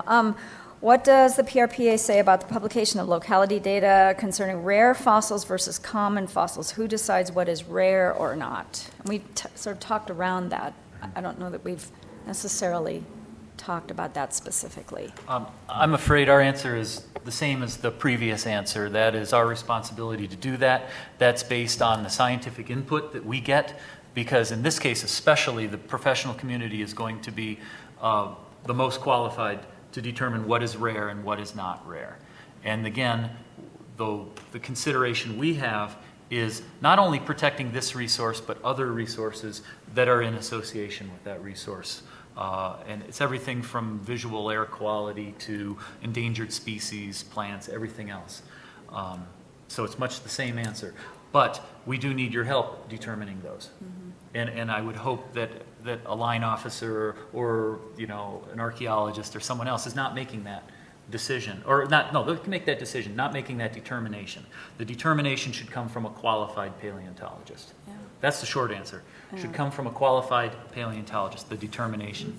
But then the decision comes from management. Right. Couldn't that be in the reporting phase then? If the most qualified people are probably the people that actually did the excavation. Right. And in the report at the end of the permit, they can say, look, we determined these things are to be rare or common. I mean, I can't imagine a more qualified person. Absolutely. I think that's a great, absolutely, yeah. I agree. There's a question in the back. In the meantime, I have a question about that, because you mentioned that you have the discretion to release the information. What is the process by which that discretion would be exercised? That's a really good question. Who has the discretion? I don't have the discretion. It's not Scott right. who decides but that. There must be some body that makes that decision. And the law says, unless the secretary determines, but manual number 1, Department of Interior delegates that to the director of the Bureau, who delegates it to the state director. Sure. Usually it sits on the state, in BLM it sits with the state director in the state where you are working, and we work closely with those state directors. Okay. So it's going to come from the state director with input, hopefully from a paleontologist. Okay, thanks. There's a question back there.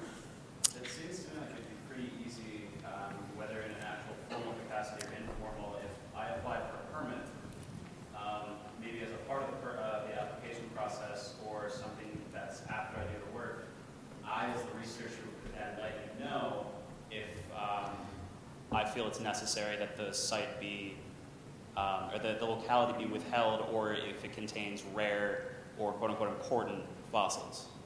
It seems like the researcher who's actually doing the research is likely the most qualified to make that decision, even if they don't have the actual final say.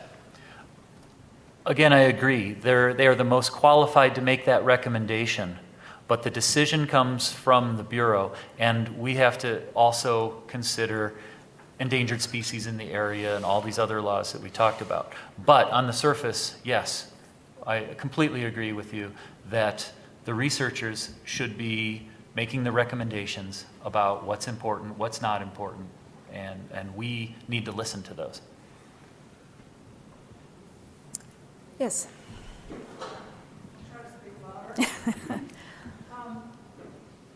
In the casual collecting, it excludes all Florida, is that correct?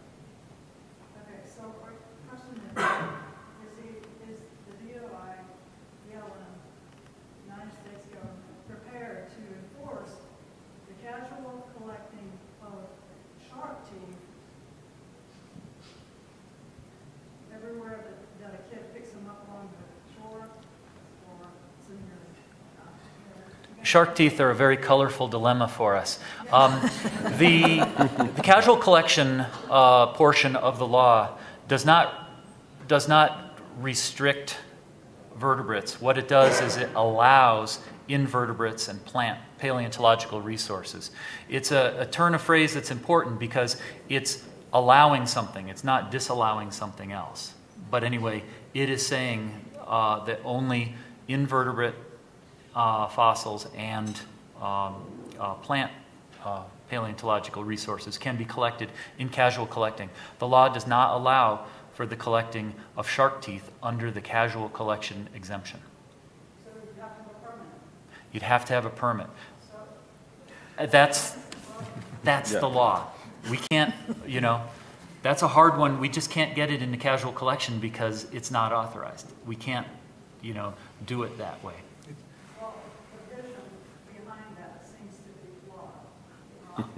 I think it was just absent, not flawed. I don't think anyone, it was... Well, let me just take a quick stab at that to put it in perspective more than anything else, is that DOI and USDA, the Forest Service, wrote their regulations. DOI is in the process of writing their regulations, but the regulations have to implement the statute. Okay, we had absolutely no role and no part, okay, in writing the statute, the Paleontological Resources Preservation Act of 2009.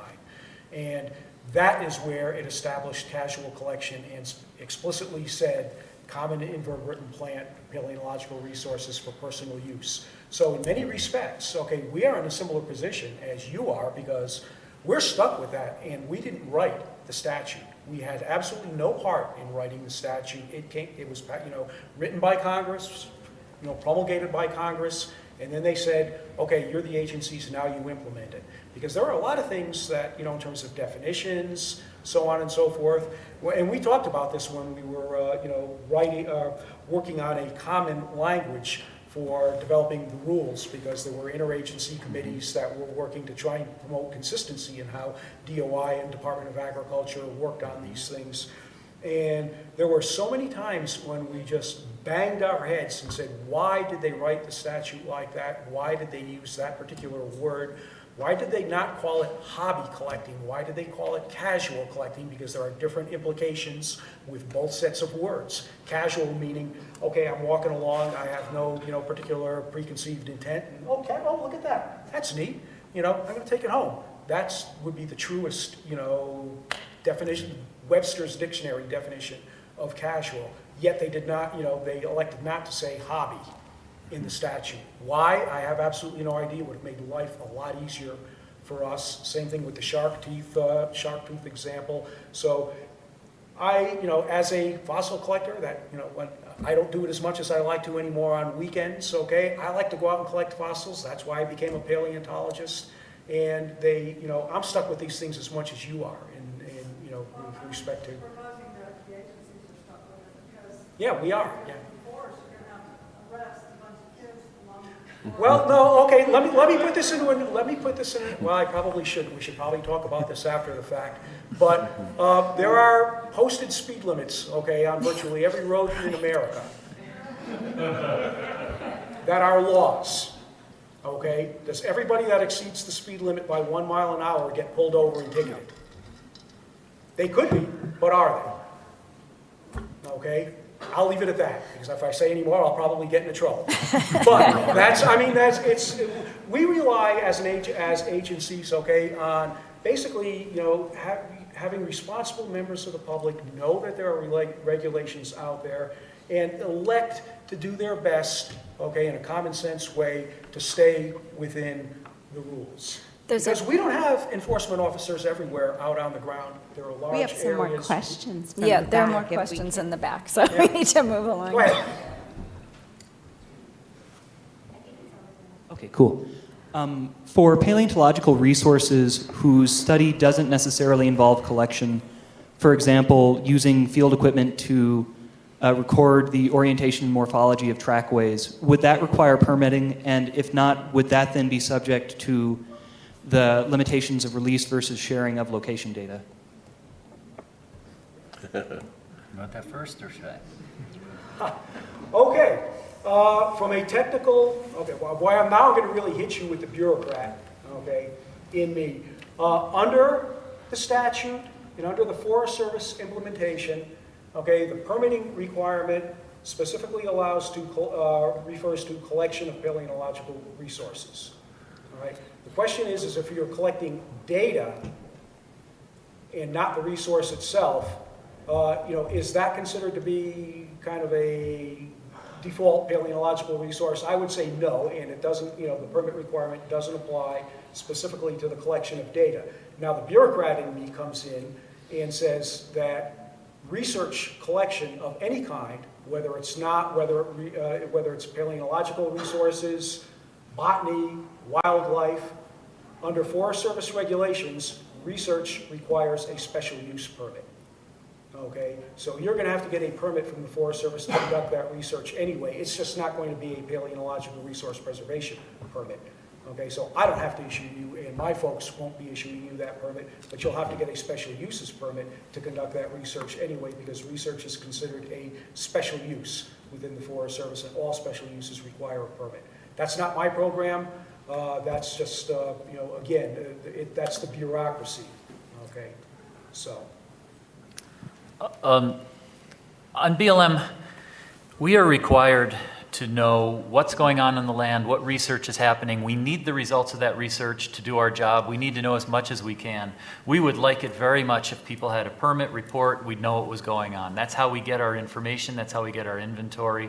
It also gives you credibility, it gives you clout when you're publishing that paper. So I think the permit is definitely the way to go. Requiring a permit when collections are not being made, though, we need to hear from you also on that when the proposed rule comes out. We'd very much like to do that. If you're doing intensive study, recordation, hiking over the outcrop multiple times, you almost certainly would need a permit because you actually are impacting that paleontological resource. But we're talking about a fine line there, and we'd really like to hear from you on that. This is not a law enforcement, you got to do it this way or that way. We need to come up with something that's going to work for all of us. And our need is to know what's going on out there. And there's another question in the back. Yeah. So I'm interested again in how this is going to affect kind of public collection, and this is more of education. How are we going to get this information out to the public? Because we're talking about people who potentially have been families of generations going out to certain fossil sites collecting these things, and if they're all of a sudden, even though they may already be on public lands that are protected, there's, not everybody follows that rule. So how, and I'm part of a couple Facebook groups where locality information is just shared freely with no concern of the protection of the resources. So the next question is how is that policing can be done if there's people out there, especially on the web, who are just freely sharing that information?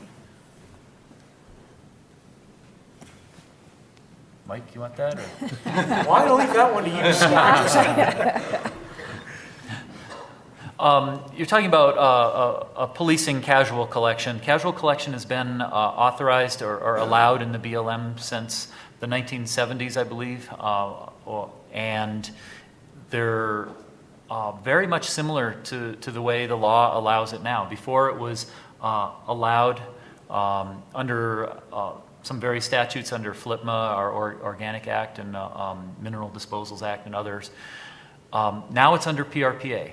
So the authorities changed, and then there was one key word that was changed. It used to be we may allow it, and now we shall allow it. But otherwise, casual collection looks the same and will continue to look the same. The law did one other thing, and it told us to define what a reasonable amount is and what negligible disturbance is. We will have those in the proposed rule, and we definitely need to hear from all of you about those. If that is too much, too little, and please keep in mind we have other laws that we have to engage with, especially the National Environmental Policy Act. If you're making big holes, we have to do, a 2-month survey to figure out if that can be done. Permittees go through that all the time on excavation permits, but obviously that wouldn't be casual collection. But you're asking how we're going to enforce it. We have law enforcement. I guess it's a concern. We as the paleontological community will make recommendations to you which sites need to be confidential, but you're completely negating or not, I guess, right, that the idea is that information is already out to the public. So we may say this is confidential, but the mechanical collectors, they know that, and they may not want to be following the law the same way that we would want to because we want to be good about it.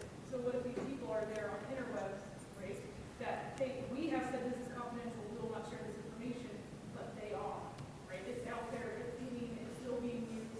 This, right, we're not covering potential acts of vandalism because there is already this kind of black, internet kind of accessibility to the information.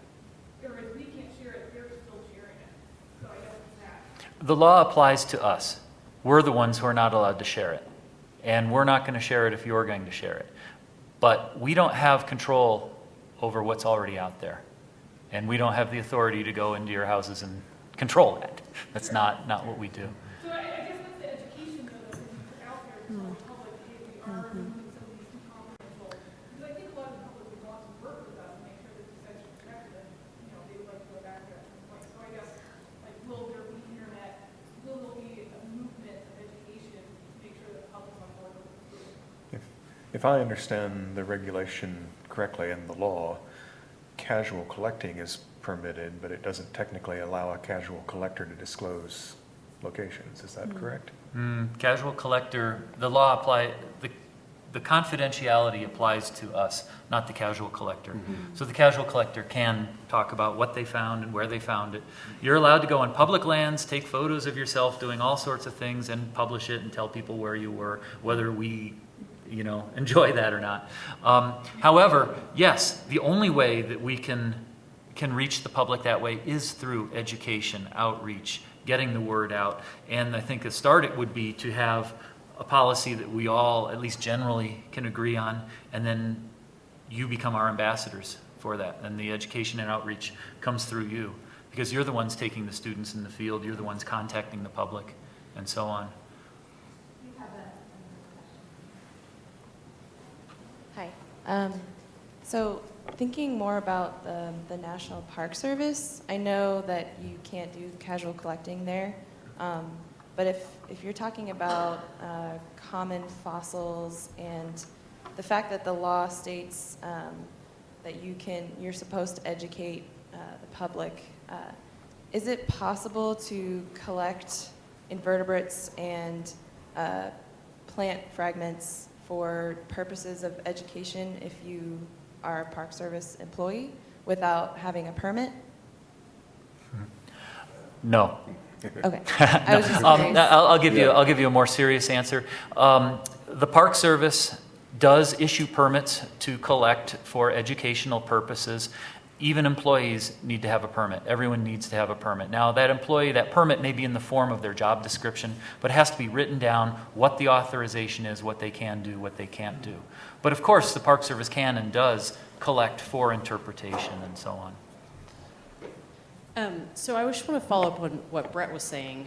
I think one of the problems that a lot of the paleontologists have is, and I think we talked about this last year at GSA, we kind of feel like we're being punished a little bit because the amateur collectors are out there casually collecting, telling everybody where the localities are, yet we can't put our data on iDigBio and share it for research purposes.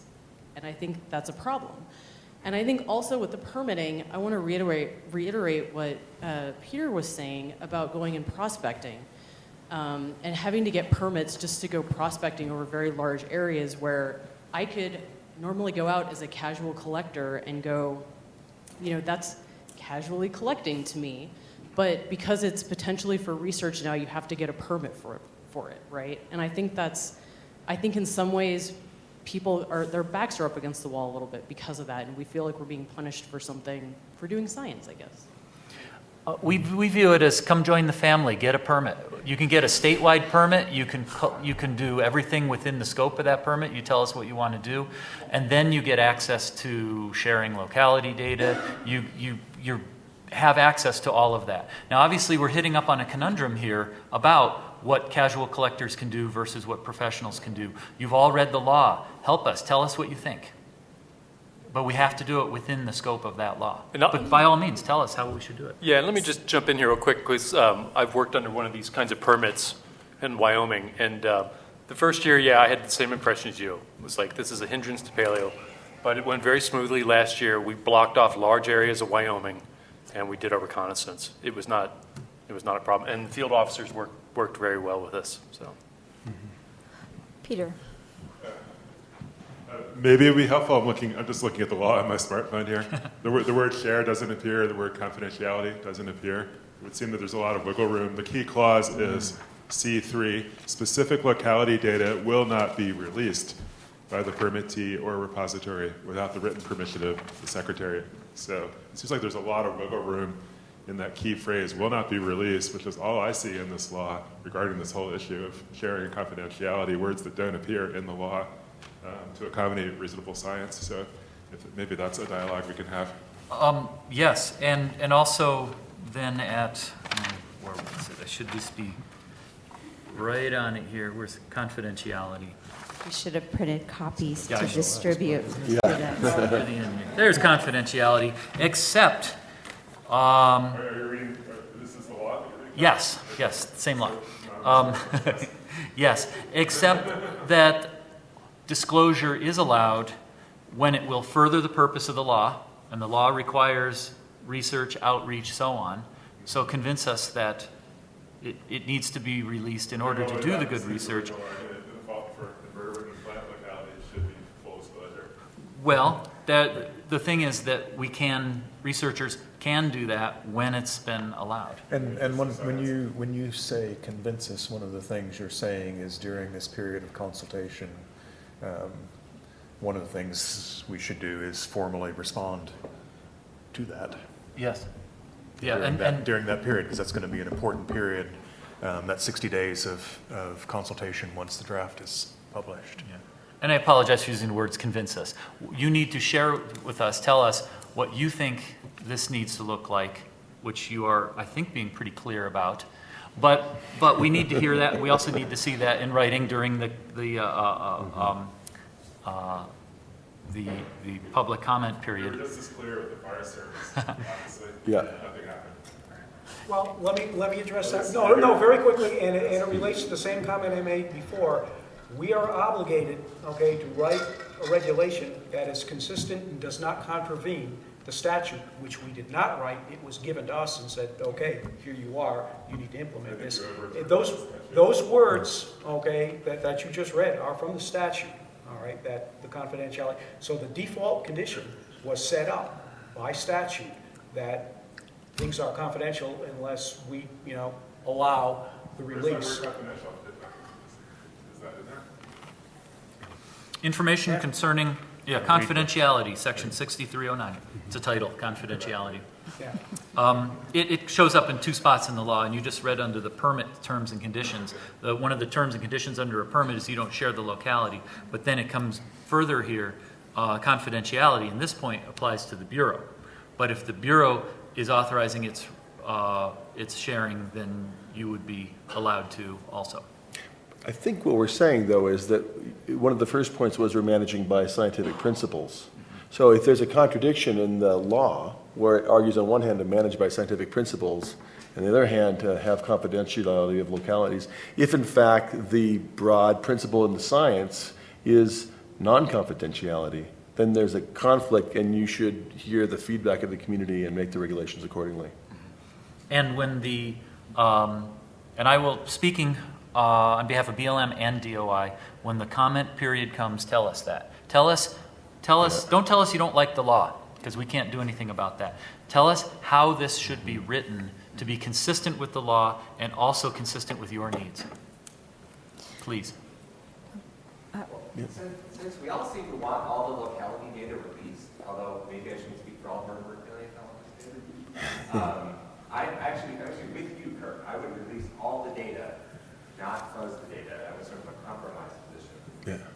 it seems to me that in accordance with the law, the secretary could just say, release it all.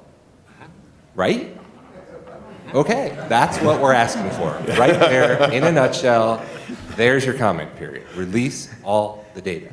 Could you put that in? I will, and I did when Forest Service. I did when Forest Service was doing their regulations, and it didn't seem to be reflected in the rules. And I think a lot of people said that too. But I understand there's this balance. You want to protect the resources and all that. But let's get right down to brass tacks here. The bad guys are going to find the fossils no matter what we do with this data. So we might as well forward the science as much as possible by releasing it all. That's really how I feel about it. And I know that folks might disagree with that, but that's really how I feel at my core. And I'm all about sharing data. And so the more we can get out there, the better. And we all can help you patrol those sites by being there and doing the science and reporting when people are raiding them and trying to track down the people who are doing this. And, you know, we could enforce our criminal laws about selling fossils that have been found on federal lands. I just think we're attacking this problem of raiding fossil sites in the most roundabout way that's going to produce so much work for all y'all, which you shouldn't have to do. Does anyone want to comment on that? Yes. Yeah. I actually will disagree. With respect to vertebrates, at least, I cannot speak to invertebrates, but with respect to vertebrates, we already have policies, just the act of collecting fossils and housing them in repositories. Those fossils are data, and we don't release them to everybody. In fact, we carefully control who has access to those data and under what circumstances they can use it. Yes, we share it with the public, but in a limited sense. And so to argue that locality data should be treated from scientific data, it's the same sort of thing. It's still data, and there is already a precedent, at least with vertebrate fossils, for controlling access to those data. In terms of opening it up to everybody, and yes, I agree with you, the bad guys are going to find the fossils. They're going to get them. That doesn't mean let them run wild. We should still have some sort of control over that sort of thing to reduce the impacts as far as is possible. In terms of making the data available and just putting it out there where everybody can use it, if that happens, then you open it up. People are already hearing about things just from anecdotal stuff. There was just a site, I'm not sure I'm supposed to say this, but there was just a mammoth site destroyed in the new Tule Springs fossil beds. There's no locality data available. People from the local community just wandered out and found it. That sort of thing is going to continue to happen.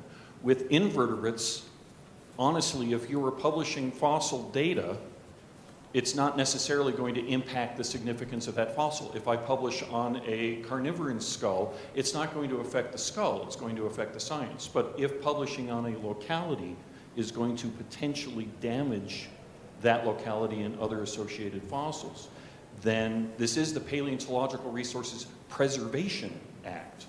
And the preservation is actually built into the name of the law. So it's a different argument.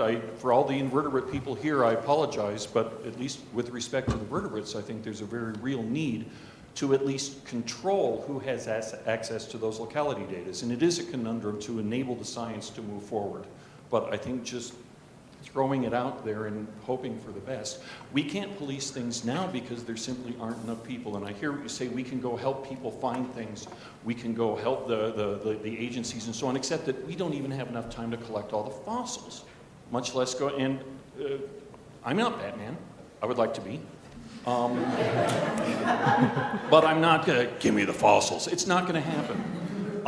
And so we're not going to be able to really help. And on top of that, and this is a workshop we had at the last CFR meeting, where we actually talked to one of the lawyers who was on the Sue case, and he specifically said, if you don't have a very, very, very high profile case like Sue or something of that ilk, no jury in the world is going to convict anybody when you say you stole 18 rodent teeth.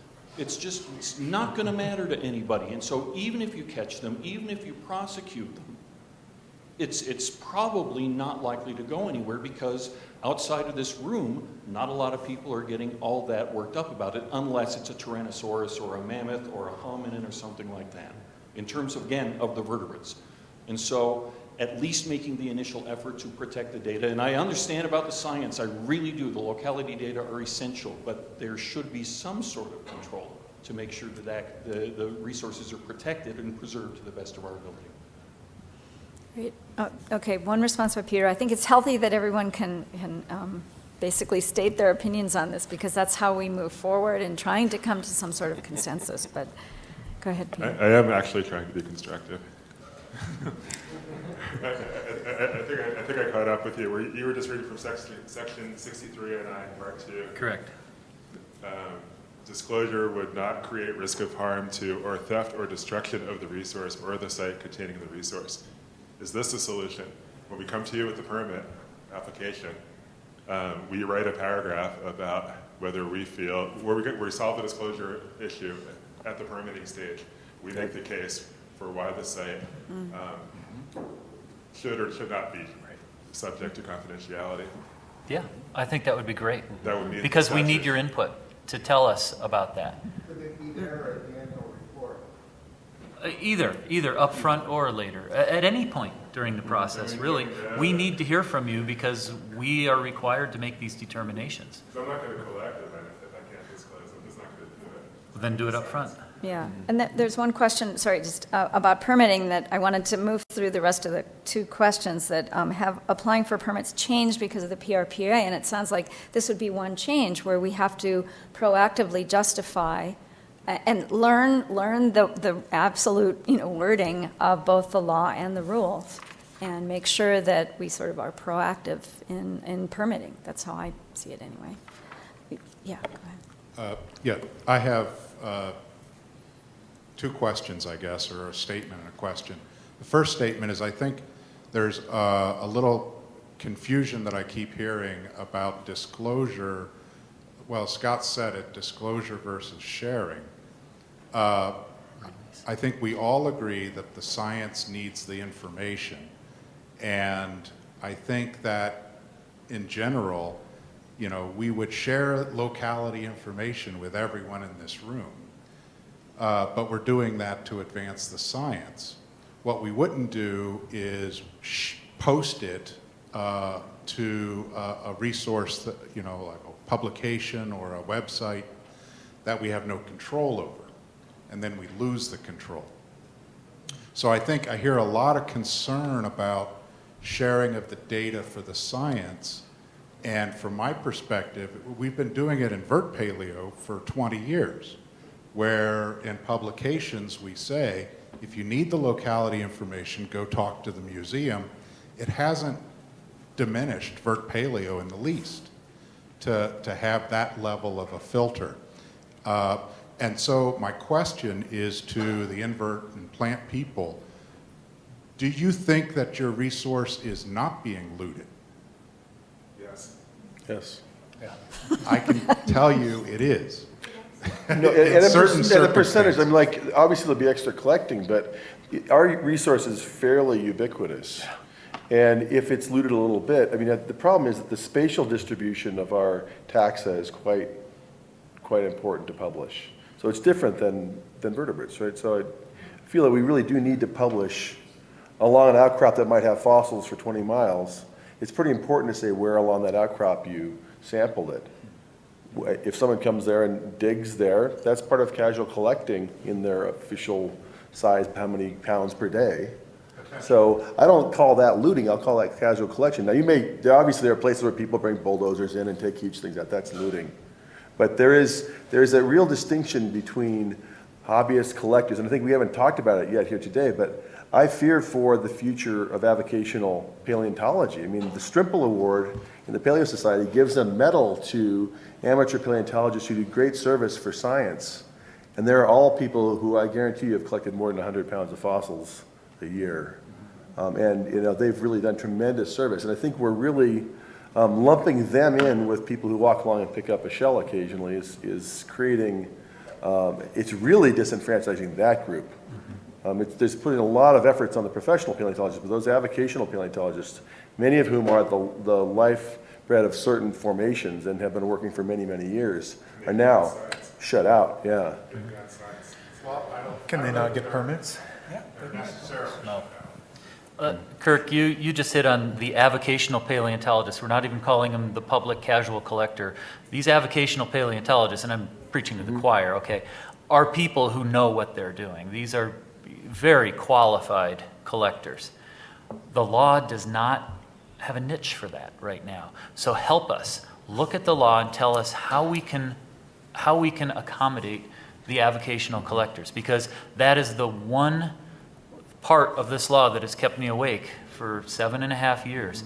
They're not casual collectors, and if they get a permit, I'd love to issue them a permit, but then everything they collect goes to a museum in the law, which for some of them that might be fine, but that's not going to work for everybody. So how do we develop a scenario that's legal, that allows that to occur? Because I agree that it helps the science and it's good for all of us, but help us under the law make that legal.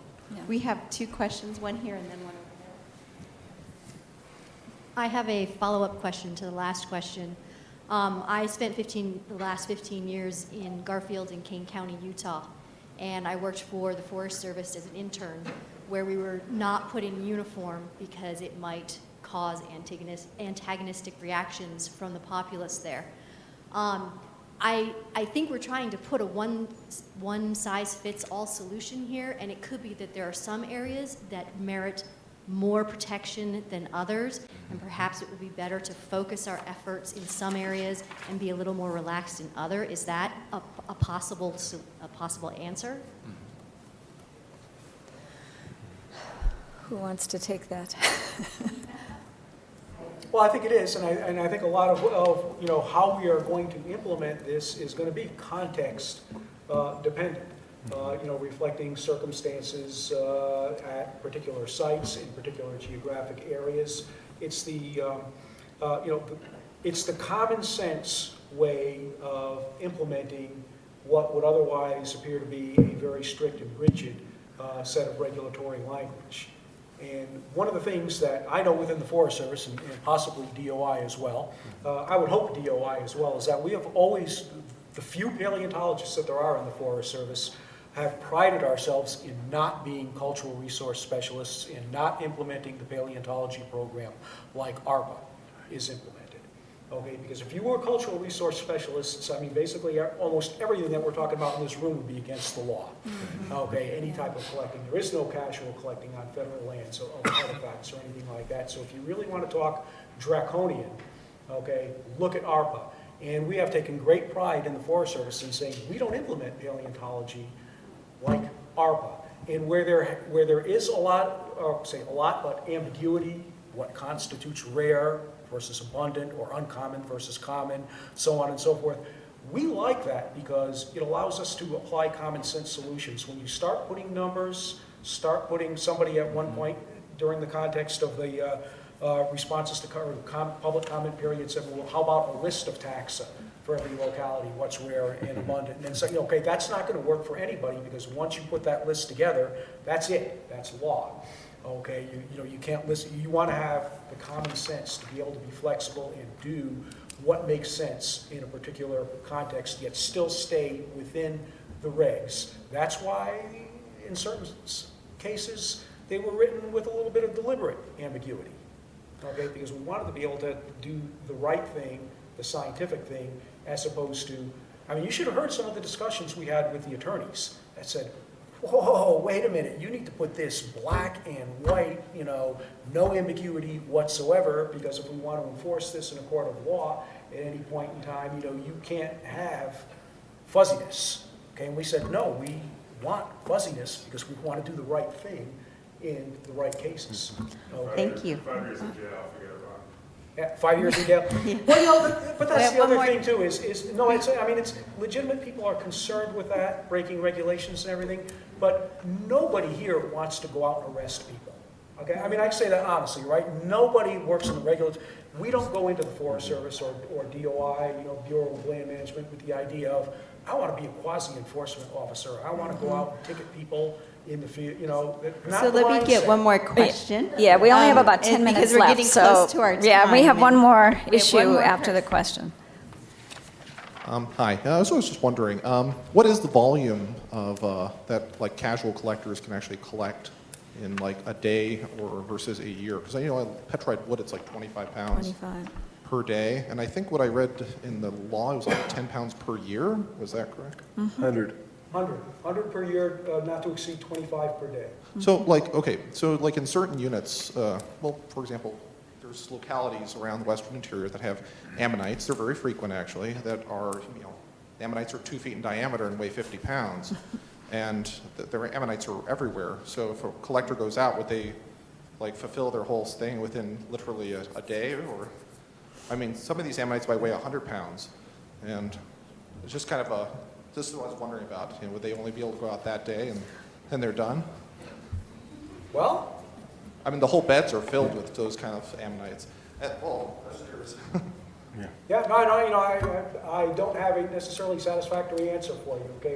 It's, the regulation says, I would have to repeat the regulation, okay, which is not to exceed 25 pounds per person per day, up to 100 pounds per year. Okay. Another question I have actually is, so I work with a lot of, avocational paleontologists, collectors, and they go out and they find specimens. Some of them actually have started encountering problems actually repositing specimens, rare specimens they've had in museums. I won't name the museums because the museums have actually told them, the collection managers, that we will not take specimens that were collected off public land without a permit. So now the specimens are sitting in their collections. And I've encountered this twice already. And I was just wondering your answer for that. Like, that's something I don't know, that's something I found that could be clarified actually in the law. Well, that's, to me, that's essentially that's the repository perhaps over-interpreting to be on the safe side, of what the regulation actually says. I mean, the concern of the repository, and I'm not a repository employee or specialist, so maybe, Kirk should really answer this one, but I'll let him wait. I'll answer first and then he'll tell me why I'm wrong. All right. To say that really it's the repository's responsibility to ensure that the specimens were legally collected.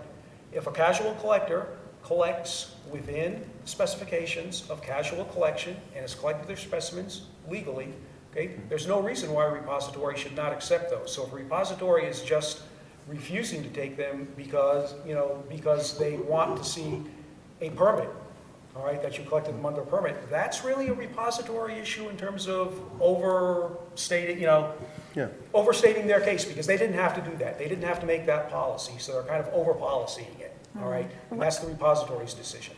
So here's the point is that then we of course only accept specimens that are legally collected, but we will no longer be able to accept 26-pound ammonites from amateurs. Without a permit. No, but it's a casual collecting, right? So if it's not that's what's so casual. arbitrary about the 25 pounds is that the collector finds an ammonite, they have to weigh it, and literally it's the difference between 25 and 26 because the regulation is so specific. And that's the whole speed limit scenario that I mentioned earlier as well. Right, exactly. So I think I know for us, deed of transfer form, if anything's in question, we're not going to touch that. So, you want to have the documentation that you've legally accepted it from someone that's legally acquired it. So, I understand that issue with a lot of museums. If they ever have to show proof that it was legally acquired, they don't want to mess with the gray area. Oh, no, I understand that, but it is, that's the museum's policy. Okay, And that's not ours. This is also probably something where we as a community and repositories ought to be working with amateurs. One, to make sure that they're informed about what is legal, and so that those sort of issues don't arise. Yeah. Steve, did you have a comment? No? Okay. There are a few other comments that are related to museum considerations, and we've talked about some of them. Yeah, is I there just another wanted question? to ask two quick questions or comments. One, there was in the early presentation, there was a discussion of how many official federal repositories there are, some that are bureau managed and many that were not. Is there a website that has a list of those repositories, those official repositories, especially in trying to inform the public and in terms of getting the word out to partners and avocational partners. It might be good if they could find out where the nearest museum is that's official, that they could communicate with to be in compliance with rules. Is that something available on the federal sites, or will it be if it is not yet? It should be. Okay. It partly is, but this is something we need to hear. You want to see that, we can build that. Okay. And then the other thing is, it sounds like this is just for our society partners who are here, and I think it's become very clear that this 60-day period is very, very, very important. And so I think it's going to be exciting to see it will be exciting to receive those emails, blast emails from our professional societies and the posts on social media that the 60-day period, maybe a countdown clock, so that everybody's informed and can provide the comment that our federal partners will be needing. So those are my own. Yeah, good. Any other last comments about anything? I'd just like to make one thing, I've said this a bunch of times. When you see the proposed rule for Department of Interior, please comment, look at the law, and tell us how we can write it better within the scope of the law. Please. And we will read it. Please help us. That avocational paleontologist, I'm not kidding. I am really, really working on that conundrum. Yeah, Peg.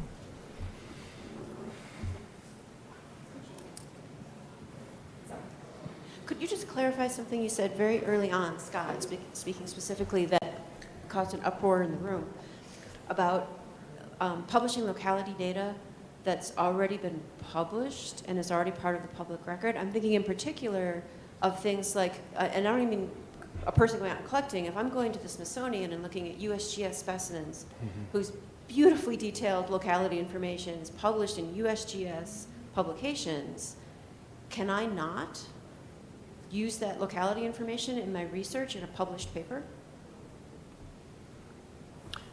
I would interpret that you can use that because that law applies to us. We're the ones who can't release that information. Okay. If you're taking information that's already released, It's already part of the public record, that's can't- on the specimen labels. I can't do anything about it. And we all understand, but it was put out by the USGS. Isn't that a Department of an Interior Bureau? Yes. Yes, interesting. Okay, because I think early on you said something that seemed to imply that repeating that information, well, a locality's been published, and repeating that information, you could now be in trouble. And For maybe instance, add a PBBB nuance could to be in that. trouble. Some repositories are approved as official repositories for federal material. Does that make a difference if the locality of information is within that museum, which is a federally approved one, and then researcher takes it out? That's a good question. It's not as easy as just having a list of federally approved repositories. We don't hand out certificates or something like that. When you have request a permit to work on public lands, you're going to tell us which museum you're going to send it to, and we approve or don't approve of that repository. The moment we approve it, that repository is approved for that collection. So it's not like a badge that they wear, hey, we're an approved repository, we can receive it. But it sort of is, yes, thank you. Because a repository needs to fit a certain number of requirements. They have to, basically, if they meet the AAM requirements, they're probably going to meet our requirements. We'll add one more requirement, and that is their scope of collection appropriate to that collection? They might be one of the greatest certified repositories out there, but they don't have fossils. We might not approve that. We approve the repositories. And so I would, instead of saying federally approved repositories, say we have been approved to receive federal collections. We know the game. But then that gets back to the certification and the thing that Jess brought up for why they have to enforce the permitting rules about material that comes in, because you can lose your accreditation if you're not following those standards. So then it's not just a policy thing of museums, whether they're being loose or tight. It goes back to whether they're accredited and whether they can even serve in a repository capacity. for any types of collections? Because I think to touch on the, deposit versus reposit, so to me, that means two different things. Deposit, would that mean that the museum has a decision in whether they would accept that material? They always And have would that decision, yeah. So, for us, if it doesn't fit the scope of our collection, yes, and depending on the size issues, if it's a large collection, it doesn't fit the scope of our collection, we wouldn't be likely to accept it. So then that creates a whole new issue, is where does that material that doesn't fit the scope, large size, how does that affect museums and also the researchers wanting to reposit, making sure the material gets reposited somewhere, so. I wish we had had time to go into more of the museum aspects of this. We could have another 2 hours to talk about the museums, and we're aware of that, and we work with permittees to find the appropriate repository. Some repositories will accept some, but not all collections. We understand that. It does cause a problem, but that's something we have to work with. Well, our time is just about up. Are there any final comments or concerns anyone wants to air? Nope. Well, thank you. Thank you for coming, and thank you for sharing your opinions.